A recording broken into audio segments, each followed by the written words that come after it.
Halo semua, perkenalkan nama aku Azaria Kirana. Kali ini aku mau menceritakan mengenai kartu bercerita yang ke-26 kalinya. Kartu bercerita yang sudah aku tentukan itu seperti bandara, peselancar, cermin, pemadam kebakaran, dan lain-lainnya. Nah, Bandara Internasional Solaris tak seperti bandara biasa. Di sini langit seolah berdialog dengan bumi dan takdir manusia bertemu dalam lalu lalang pesawat dan langkah-langkah yang terburu. Di ruang keberangkatan utama, sebuah cermin besar dipasang setinggi di dinding kaca.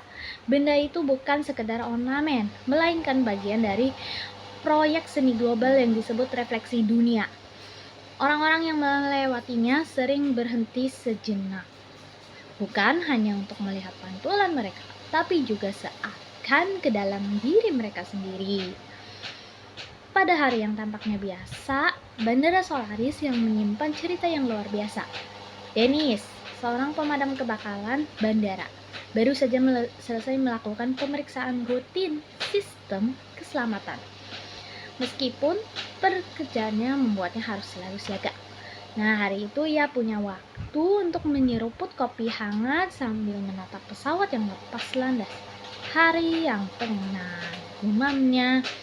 Tapi Dennis tuh tahu ketenangan di bandara hanya ilusi yang bisa runtuh dalam sekejap.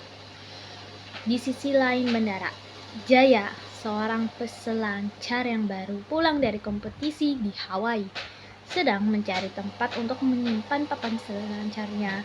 Dengan rambut masih basah dan bau laut yang melekat di tubuhnya, ia tampak sangat tidak cocok dengan keramaian bandara. Namun, di balik gaya santainya, Jaya punya misi besar. Ia hendak menemui sahabatnya lama, yaitu Dr. Tony, seorang dokter yang kini bekerja di sebuah klinik penelitian di gurun Arizona. Tak jauh dari sana, Dr. Tony sendiri tengah menyambut dua tamu istimewa. Namanya itu Eden dan Astrid, pasangan astronot yang baru kembali dari misi orbit bulan. Mereka tak mengenakan seragam luar angkasa, namun aura petualangan dan keteguhan hati terpencar dari sorotan mata mereka. Yang keduanya diminta menjadi pembicara dalam simposium bertajuk Tubuh Manusia di Antariksa yang diadakan oleh organisasi tempat Dr. Tony bekerja. Nah, menariknya dalam simposium itu, salah satu materi yang dibahas adalah kaktus. Tanaman tangguh yang bisa hidup di lingkungan ekstrim ternyata punya struktur biologis yang menginspirasi sistem penahanan air dalam tubuh manusia selama misi luar angkasa. Nah, si Astrid ini sangat tertarik pada topik ini dan dalam sesi tanya jawab, ia berkata sambil tersenyum, "Jika saya bisa tumbuh seperti kaktus, mungkin saya tak perlu bawa 5 liter air di dalam pesawat luar angkasa." Sementara itu, Dennis menerima sinyal darurat dari sistem komputer bandara. Sesuatu di ruang kontrol utama menunjukkan gangguan listrik. Dia segera berlari, menyusuri lorong, dan melewati kerumunan. Sesampainya di sana, ia melihat asap tipis mengepul dari belakang panel komputer. Dengan cepat, ia memutus aliran utama dan menggunakan alat pemadam portable untuk mencegah kebakaran kecil itu menyebar. Saat petugas IT berdatangan, Dennis hanya berkata, "Satu kabel rusak bisa membakar satu dunia." Ih, ngerinya Dennis. Di kafe bandara ini, tak jauh dari insiden itu, Jaya akhirnya bertemu dengan Dr. Tony. Mereka tertawa mengingat masa lalu. Terus mengenang hari-hari ketika mereka berdua bercita-cita menjadi astronot sebelum akhirnya memilih jalur hidup yang sangat berbeda. Jaya menggesekkan kakinya ke lantai seperti meluncur di ombak. "Kadang aku merasa laut adalah ruang angkasa horizontal," katanya. Tony mengangguk, "Dan pasienku kadang seperti bintang-bintang.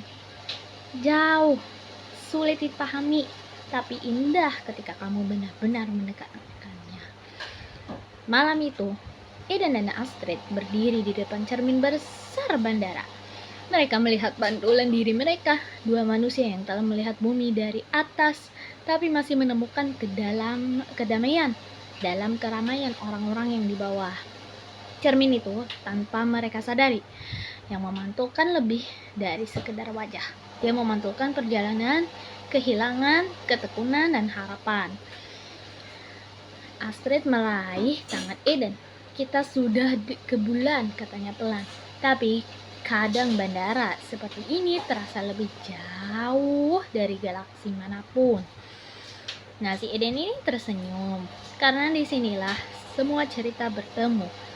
Dan begitulah hari itu di Bandara Solaris, tempat di mana seorang pemadam kebakaran yang bernama Dennis ini mencegah bencana. Seorang peselancar bernama Jaya mencari teman lama. Seorang dokter bernama Tony menyatukan ilmu dan kemanusiaan. Dua astronot bernama Eden dan Astrid merenungi makna pulang, dan di mana bahkan tanaman kaktus pun punya tempat dalam cerita manusia.